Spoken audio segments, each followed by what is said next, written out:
Sandra Lévy-Agami, bonsoir. Vous êtes représentante de Tarouet à l'Assemblée. Alors vous qui avez vécu l'aventure Totatoaïa, êtes-vous tenté d'intégrer ce nouveau groupe à l'Assemblée? Alors tout d'abord, bonsoir à tout le monde.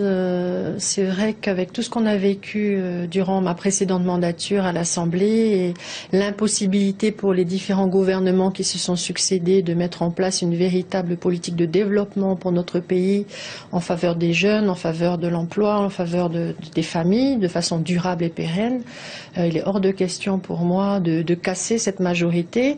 Je ne comprends pas qu'on puisse le faire aujourd'hui. Ces derniers jours, ça m'a obligé à me rappeler ce qui a été dit durant notre campagne et les questions qui nous étaient posées à l'époque par nos électeurs en disant est-ce que si vous avez intégré cette équipe, vous allez tenir jusqu'au bout de votre mandat? Et la question avait été posée à d'autres élus qui étaient nouvellement partenaires du Tarouet-A.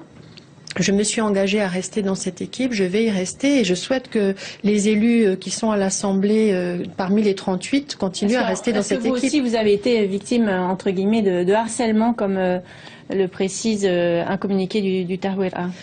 Pas spécialement Vous avez été contacté pour éventuellement intégrer ce nouveau groupe? Non, pas spécialement.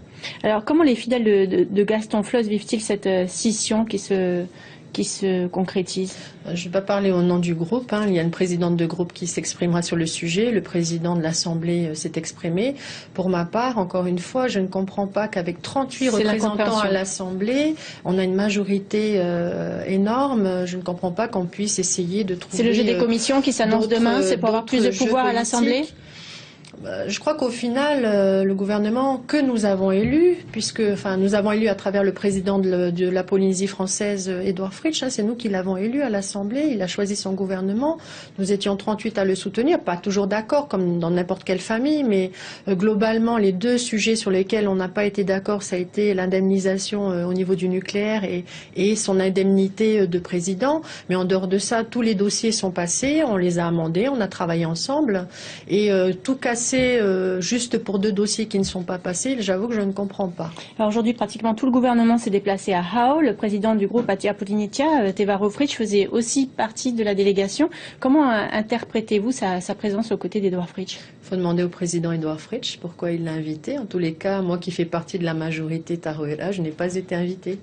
Merci beaucoup. On va passer à la suite du journal. On vous retrouve pour le